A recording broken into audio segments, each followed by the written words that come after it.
Muy buenas tardes. Se hace imprescindible, muy necesario, hablar de esta democracia de baja intensidad. Una democracia en la cual el gobierno, cuando no puede dar pan, cuando crece la pobreza, lo que da son palos. Y esto pasa casi inadvertido para los medios de comunicación. Les vamos a mostrar más adelante en esta columna lo que pasa en Río Tercero. El pueblo cantándole, los trabajadores, a la gendarmería el himno nacional, estableciendo dos lugares muy pero muy separados, y esto lo hace posible el gobierno. Muchachos que trabajan en un restaurante que cerró, a los cuales les mandaron 100 gendarmes para desalojarlos. No se puede así, porque es una democracia de muy baja intensidad, como decíamos en el comienzo. Hay tantos temas que hacen a la caída de la gente, de la clase media, otra vez a la condición de pobres.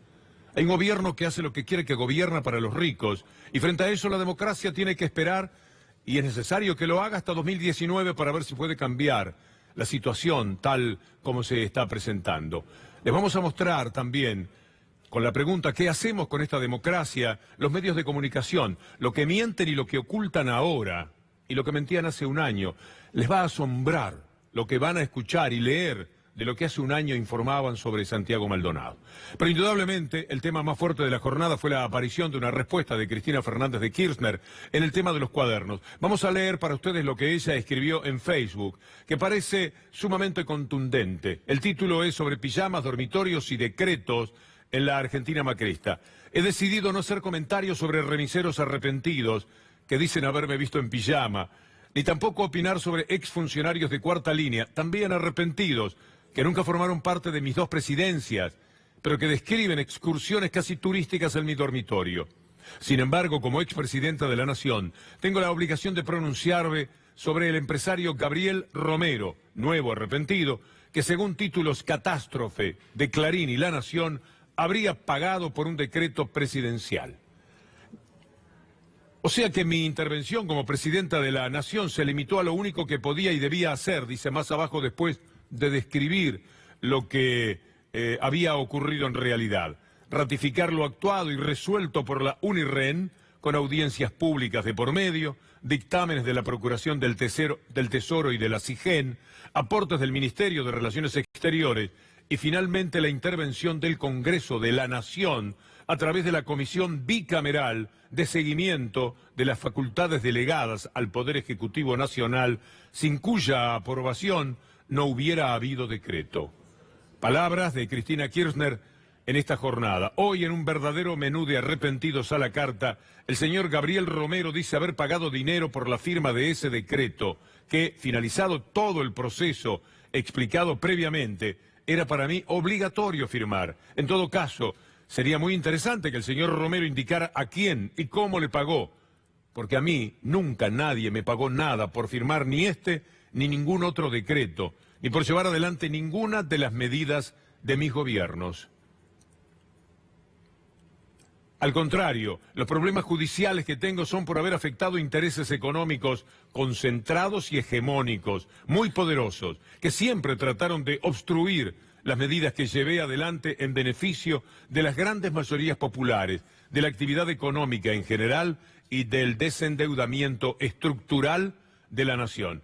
Y el último párrafo, el evidente manejo extorsivo de la figura del arrepentido, llevado a cabo por Bonadío y Stornelli, es sencillamente escandaloso, pero cuenta con el beneplácito de las más altas esferas del Poder Judicial, de los medios hegemónicos de comunicación y de este gobierno, que ha provocado que nuestro país se esté cayendo a pedazos en medio de una verdadera catástrofe económica y social.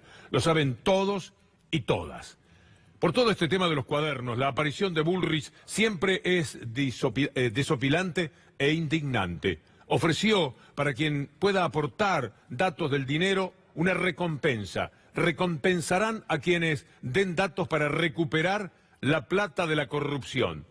Hubo 500 llamados, según dicen, es decir, 500 personas que podrían aportar. Mire, yo vi un día que pasó alguien con un bolso, qué sé yo, 500 personas llamaron. Es un dislate, es una vergüenza. Patricia Bullrich nos avergüenza cotidianamente a todos. Pero mire lo que le pasa.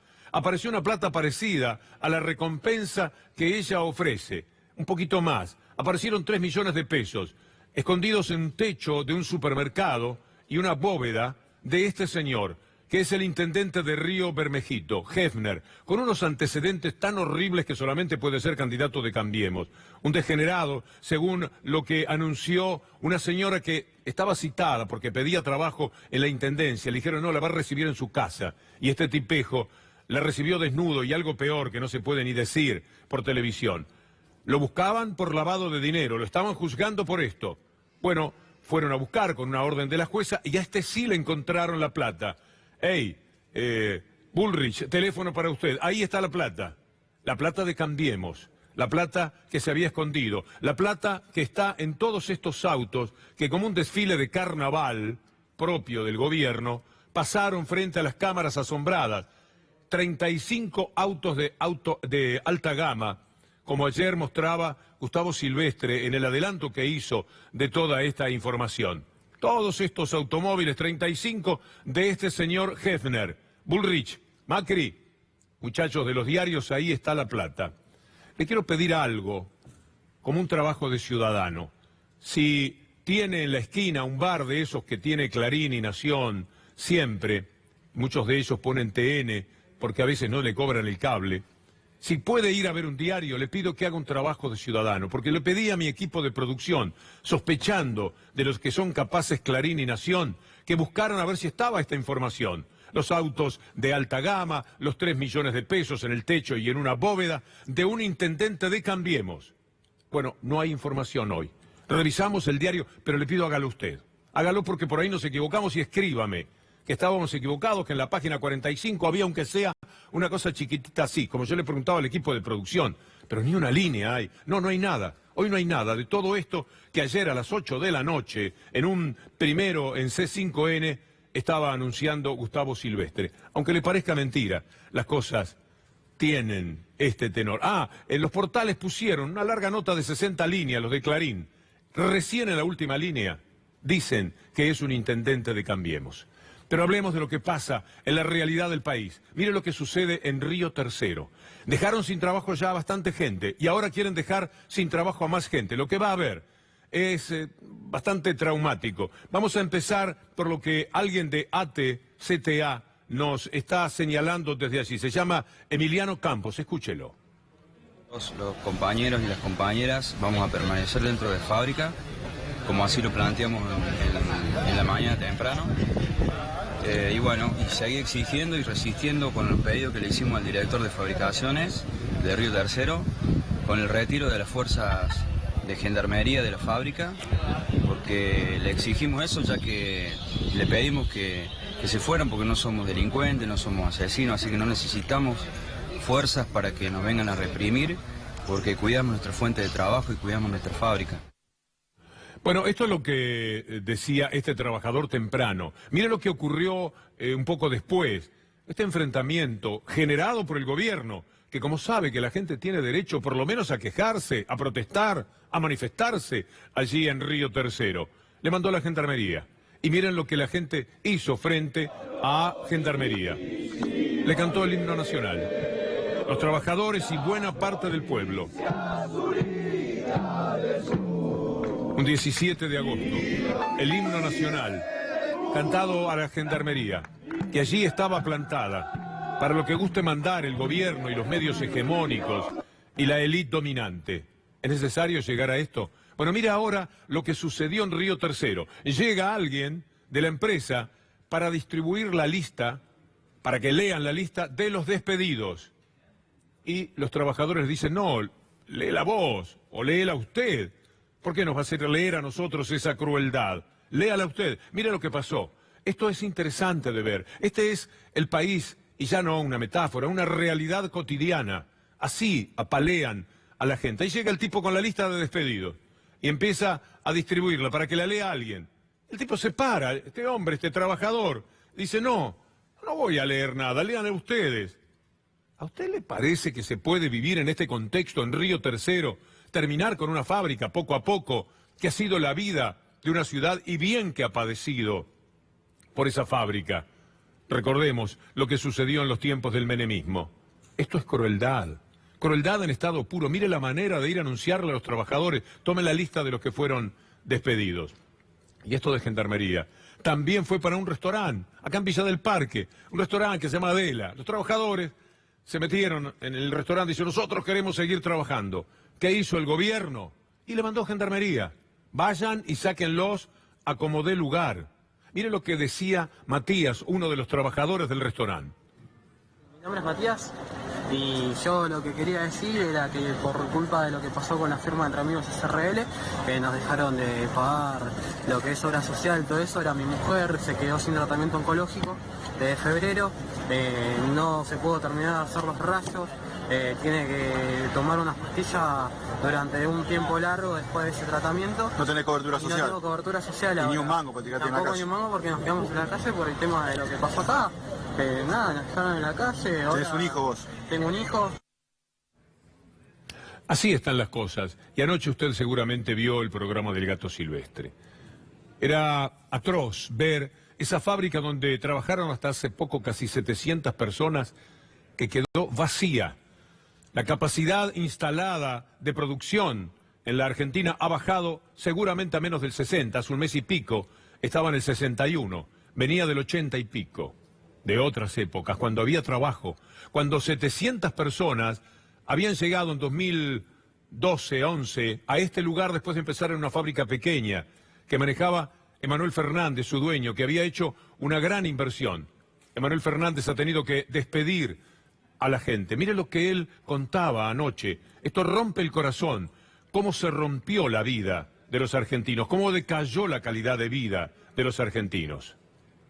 Es triste porque acá habían avanzado mucho ellos, que siempre bromeamos con los, bueno, no bromeamos, hablamos con los operarios, que muchos acá empezaron viniendo en bicicleta y fueron creciendo de a poquito, empezaron con la moto y terminaron con un auto y después con proyecto de comprarse la casa y en menos de 6 meses todos esos sueños que ellos tenían se vio destruido. Sí que es cambiarle la vida a los argentinos y para mal, como el modelo anterior era 700 personas allí y el modelo actual es la persiana que bajó, vaya a saber hasta cuándo. Con este gobierno, para siempre. Si este gobierno se quedara para siempre, nunca más habría fábrica y cada día habría menos trabajo. La persona que está en el medio de esa historia, de cuando había 700 trabajadores, ahora ninguno tiene derecho a aquella advertencia que hacía sobre la calidad de vida, la construcción de vida que habían hecho los argentinos. Porque no me parece justo. No me parece justo que nos hayan desorganizado la vida así, porque saben que siento que le han desorganizado la vida a la sociedad. La gente tenía la vida organizada. La gente tenía su vida organizada, podía planificar a fin de mes, tenía su sueldo, sabía lo que podía gastar, sabía lo que podía ahorrar, sabía cuánto le iba a sobrar para las vacaciones, sabía cuánto iba a separar para la cuota del auto, sabía cuánto juntaba para los ladrillos o la bolsa de cemento de la casa que se estaba haciendo. Eso es tener la vida organizada y eso es lo que han venido a romper. Perdóneme, señora, en realidad eso no era así. Se le hacía creer a la gente que tenía trabajo y que tenía esas posibilidades. Como dice este sabio de cabecera del establishment, este vividor del establishment, además, que es el señor González Fraga. Le hiciste creer a un empleado medio de que su sueldo medio servía para comprar celulares, plasmas, autos, motos e irse al exterior, porque eso tuvo una ilusión, eso no era normal. Antes el trabajador iba a verlo al ministro Tomada, que fue ministro durante todos esos periodos de gobierno. Y Tomada corría para un lado, para otro, iba a la fábrica, veía, pedía, consultaba, era difícil algunas veces, pero siempre se pudo salvar el trabajo. Mire lo que pasó, lo cuenta Gladys Arce, cuando de esta fábrica que trabajaba para Adidas, fueron a hablar con el Tomada de este tiempo, pero perdón, Tomada, con Triaca. Yo no tengo trabajo y tengo contacto con muchos de mis compañeros que tampoco consiguieron trabajo. Cuando nosotros fuimos al Ministerio de Trabajo, cuando fuimos a ver si nos daban una ayuda para que no se cierre la fábrica, lo único que hicieron es ver la forma de cómo nos podían hacer callar, porque nosotros habíamos cortado una vez la calle y para que no se note los despidos, y nos hicieron firmar retiros voluntarios.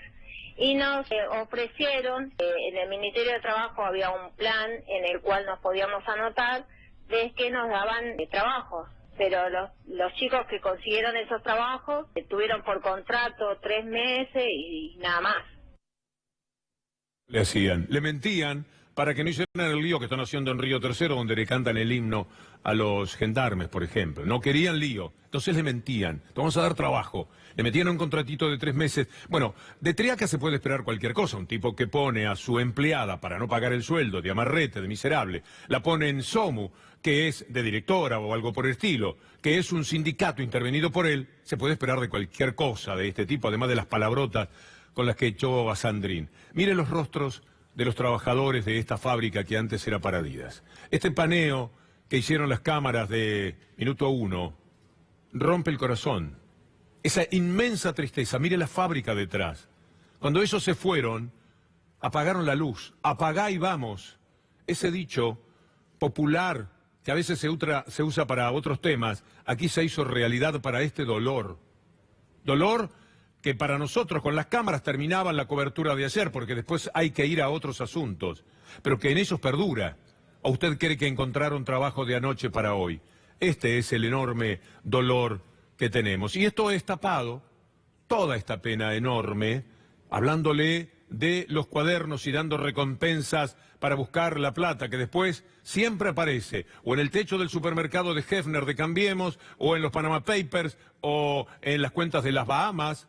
Siempre les aparece a ellos, buscan el dinero, dan recompensa, pero el dinero no está, porque el dinero, si lo hubo, se fue en la política. Martín Astarita, de El Loro Político, hizo un trabajo que le pedí, vivo pidiendo cosas, datos de cosas que intuyo cómo pueden ser, o que más o menos sé. Mire lo que pasa en el mundo con el dinero de la política, un rápido paneo. Le voy diciendo que hay países que ya están tratando de corregirlo. En Uruguay falta una sanción nada más que del Senado. En España, Mariano Rajoy fue destituido por un derivado directo de la casa Gürtel, en la que fueron condenados importantes empresarios y dirigentes políticos por un escándalo de corrupción vinculado con el financiamiento de la política. Perdieron el gobierno. Y en Francia, Sarkozy cayó en desgracia. Fue detenido e indagado en marzo del 2018 por un escándalo vinculado con el financiamiento político que él sacaba de Gaddafi. De cualquier lado, plata para la política. También gente de un conocido perfume, una marca de ese tipo, una señora le daba dinero a Sarkozy. Todo para lo que eran las campañas políticas. ¿Qué más tenemos? Recolectamos 5 países, bien distantes. En Corea, la expresidenta Park Geun-hye fue condenada en abril de este año a 24 años de cárcel por corrupción y abuso de poder. Había cooperado para conceder favores políticos a grandes conglomerados empresariales a cambio de decenas de millones de dólares. En este caso, como le aparecieron las cuentas, era dinero para ella, ya no tanto para la política, o en todo caso un poco para la política y otro poco para mí. El presidente Jacob Zuma en Sudáfrica renunció este año, en febrero, envuelto en casos de corrupción, acusado de beneficiar económicamente a empresarios, es decir, a Techín para abajo a todos, hasta Calcaterra y todos los demás, pero con apellido sudafricano, con acuerdos comerciales. Queda alguno todavía en Perú. En Perú, bueno, cayó Kuczynski por renunciar por el escándalo de corrupción vinculado con Odebrecht, que le daba dinero para la política y se ve que él manoteaba un poco al paso, porque también le apareció dinero. Además, la empresa brasileña admitió que hizo aportes de campaña en 2006 y 2011. Como aportes de campaña hizo Odebrecht para Cambiemos. Por supuesto que esto es así. Todo esto es una explicación que en el mundo no sorprende a nadie, pero en la Argentina tampoco.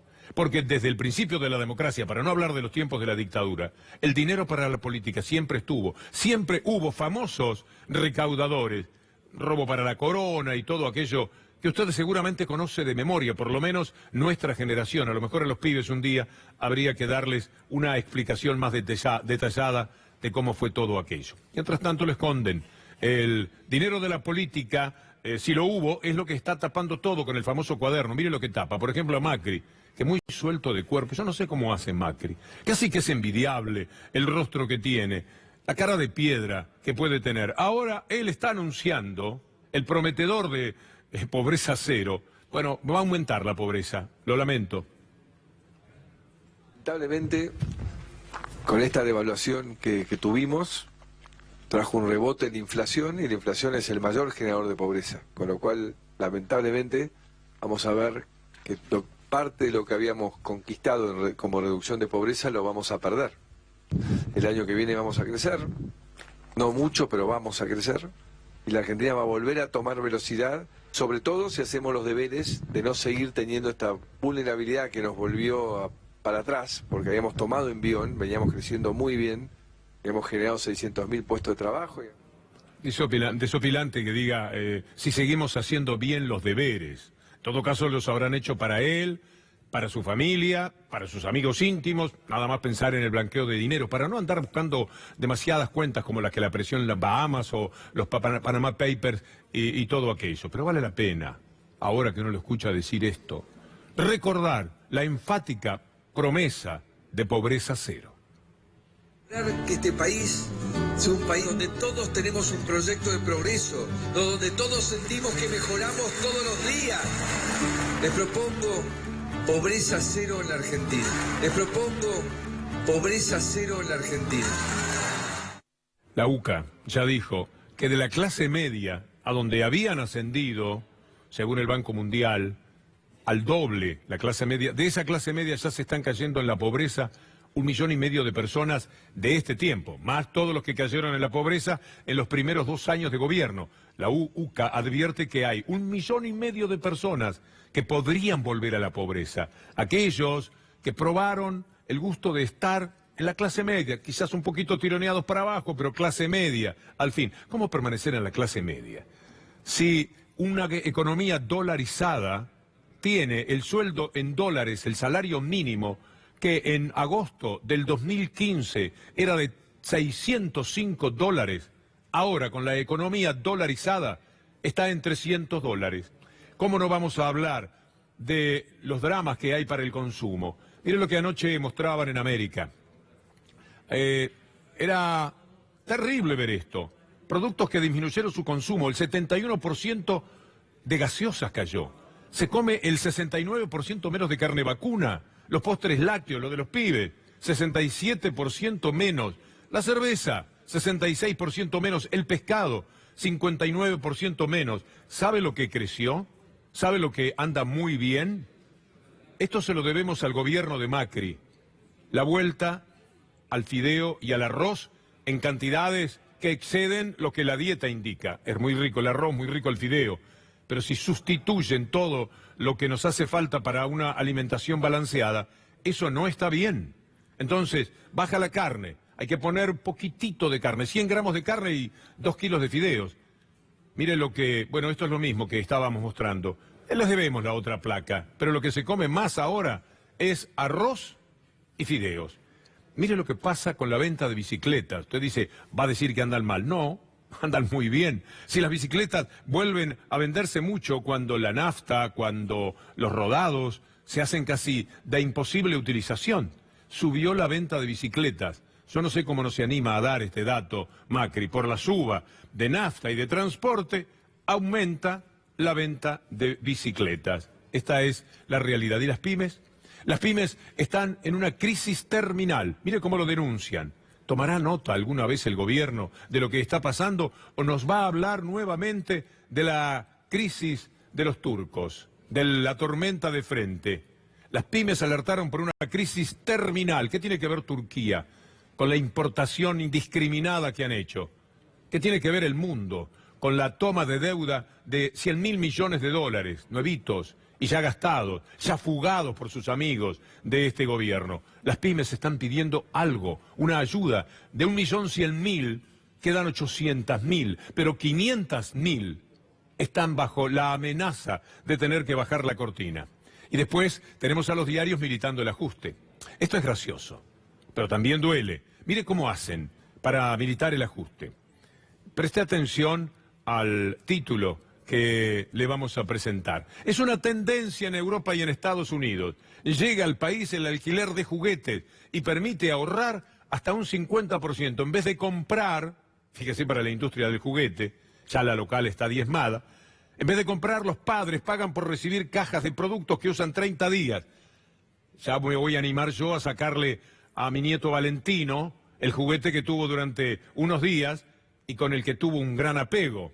Era un alquiler, le tengo que explicar, tiene 2 años y medio. Era un alquiler, mijito.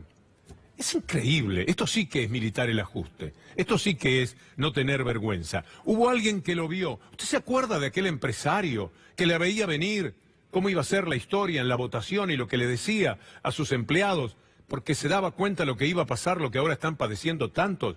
¿Se acuerda de esto que llegó a verse un par de veces por televisión? Tengo la obligación de decirle algunas cosas. Yo participo en varias cámaras empresariales. Desde las cámaras empresariales estamos muy preocupados, pero muy preocupados por lo que se viene el domingo. Hay 2 modelos de país, uno productivo y uno especulativo. Cada uno puede elegir lo que quiera, pero tengan claro que después nos vamos a tener que hacer cargo. Yo en el año 2001 y ahora fueron las únicas 2 veces que tuve que hablar. En el 2001 tuve que proteger 10 puestos de trabajo. Ahora son 400. Es muy difícil sostener una empresa productiva cuando todo viene de afuera. Les digo que se acuerden lo que pasó en el 2001. Los jubilados se ahorcaban en la Plaza de Mayo. Muchos de ustedes son demasiado jóvenes para ver esto. Díganme, si el problema es la seguridad y la inflación, ¿cómo la seguridad se mejora sin gente trabajando? ¿Y cómo la inflación se mejora con devaluación de 20 pesos? Hoy se quejan porque no se pueden comprar dólares a 16. Si ellos quieren a 16, se los venden. El tema es cuando se los pongan a 20. ¿Los van a comprar? Sin trabajo, ¿los van a comprar? ¿Desde cuándo un libro de autoayuda mejoró un país? Gasto público la gente, gasto público en la educación, gasto público en la seguridad, gasto público en la salud. Gasto público son ustedes. Cada vez que se suben a un tren son gasto público. Entonces, cuando dicen de bajar gasto público, dicen le vamos a sacar cosas a ustedes. La empresa se llama Millamel. Alguien que la veía muy bien y que se juega frente a los empleados, porque más o menos se veía venir. En la locura, en el envenenamiento, había gente que decía, ¿cómo voy a votar una asesina? ¿Cómo voy a votar un triple asesino en el caso de Aníbal Fernández? ¿Cómo voy a votar a Kicillof que se roba lo que se roba de YPF? Es diabólico lo que han hecho, porque a esa gente, algunos de ellos seguramente no le escucharon a este hombre. Y los pobres se dieron, los vulnerables, se dieron un balazo en el pie. Y así están las cosas. Por supuesto que siempre siguieron trabajando para las elecciones del 2016. Cuando el 1 de agosto desaparece Santiago Maldonado, dijeron, Clarín, Nación, dijeron, bueno, esto puede perjudicar al gobierno, así que lo vamos a hacer a Santiago desaparecer antes del día 1 de agosto, cuando se quedó en claro que había desaparecido. Hace un año de esta infamia que voy a compartir con ustedes, la búsqueda de Santiago Maldonado, hace un año. Creen que el artesano usó por última vez su celular 10 días antes de desaparecer. Fue el 21 de julio. Según los investigadores, ese día hubo un ataque mapuche a una estancia con un acuchillado. Sigamos, para que usted vea cómo redactaban, cómo jugaban, de todas maneras mintiendo. Según el relato de Evaristo Jones, bueno, antes dice que Santiago había utilizado su celular, porque lo querían ubicar el 21 de julio, era la fecha que querían dar para desaparecerlo. Según el relato de Evaristo Chon, cuidador de la estancia, 2 personas encapuchadas ingresaron por la fuerza a la casa alrededor de las 2 de la madrugada, y él hirió a una de ellas con su cuchillo. Lo que pretendían era decir que en realidad lo había matado, y que los mapuches lo habían enterrado y ahora inventaban la desaparición. El dato preciso de la ubicación del celular de Maldonado escribe infamemente Clarín, esta inmundicia de periodismo que hay que sobrellevar y con el que hay que luchar como ciudadanos, estando por lo menos bien informados. Tenía línea chilena ese celular, revelado por fuentes de la investigación, ubica al joven artesano desaparecido desde el 1 de agosto en el área en que atacó el RAM, el invento de ellos. Por eso creen que una de las posibilidades es que Maldonado haya sido herido fatalmente aquella noche. El postero decía, a lo mejor toqué a alguno con un puñalito de 5 centímetros que tenía. Bueno, esto es lo que presentaba Clarín hace un año, colaborando con Patricia Bullrich, que no se lo decía a sus lectores y telespectadores a través de TN, de los 300 canales que Mañeto se robó a través del fútbol. No, se lo decía al Parlamento. Una persona que se llama Julián Jones Evaristo. En un momento determinado Miré por la ventana de la cocina y vi una sombra pasar corriendo y que llevaba una luz. Y vi que una persona entraba por la puerta a la que fue forzada. Yo me desesperé y ante la situación agarré el cuchillo que estaba sobre la... Qué personaje, ¿no? Ante los legisladores se mandaba esta novela para intentar salvar a Gendarmería de lo que todavía, para quien les habla, es tormentos seguido de muerte. Y obstaculizaron la investigación de todas las maneras posibles, entre este diario que envilecía la vida de la justicia, entre Otranto, un juez débil porque veía cómo venía la mano, entre el gobierno, los enviados de Patricia Bullrich, enviciaron de tal manera el expediente que es tan difícil penetrar. Pero la película Camino a Santiago de Tristán Bauer sí lo consigue. Véalo, véala, haga lo posible por verla.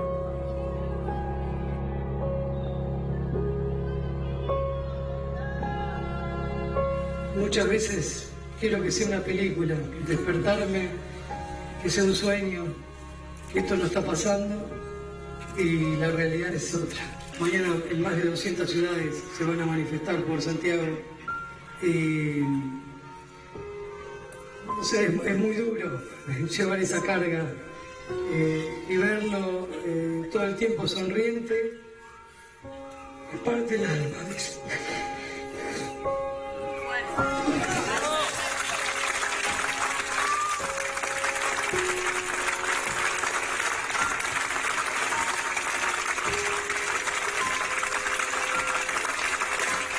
No se merece que lo lleven por tener un legal o pensar distinto. Eso es ir para los oscuras, esa. Me parece que no hay que volver a lo mismo. Le resultará inolvidable la película, es necesario saber, es nuestra defensa, la información, todo lo que podamos saber de cada asunto. También de Milagro Sala. Tenemos el dron para sobrevolar un instante, aunque sea. Milagro, quizás vuelve a su casa esta noche o mañana de mañana. Puyense Hermanos, el insólito servil juez de Gerardo Morales, el señor feudal de la provincia de Jujuy, parece que no va a tener más remedio, aunque la Corte Suprema le ordenó que cumplieran con el pedido, la exigencia de la Corte Interamericana de Derechos Humanos. Puyense Hermanos hoy dijo que no entendía la medida. Que resolverá el Superior Tribunal de Justicia cuando reciba la comunicación, que me ordenará a mí hacer. Yo no entiendo lo que se dio con la sentencia hasta que se dio a conocer por medios periodísticos, la verdad que yo no la entiendo. Yo no entiendo lo que se dio con la sentencia hasta que se dio a conocer por medios periodísticos, la verdad que yo no la entiendo, porque no tiene un relato de antecedente ahí. Estamos esperando por minutos la información, quizá la tiene Gustavo Silvestre dentro de un ratito, o el Superpibe con Luciana antes de terminar el diario. Estamos aguardando que Milagro Sala vuelva por lo menos a la prisión domiciliaria, cuando lo que corresponde, porque es una presa política, la primera de todos, y perdónenme los otros, pero la que más nos duele, tendría que estar en libertad. La seguimos mañana, muchas gracias. No, el lunes. Buen fin de semana.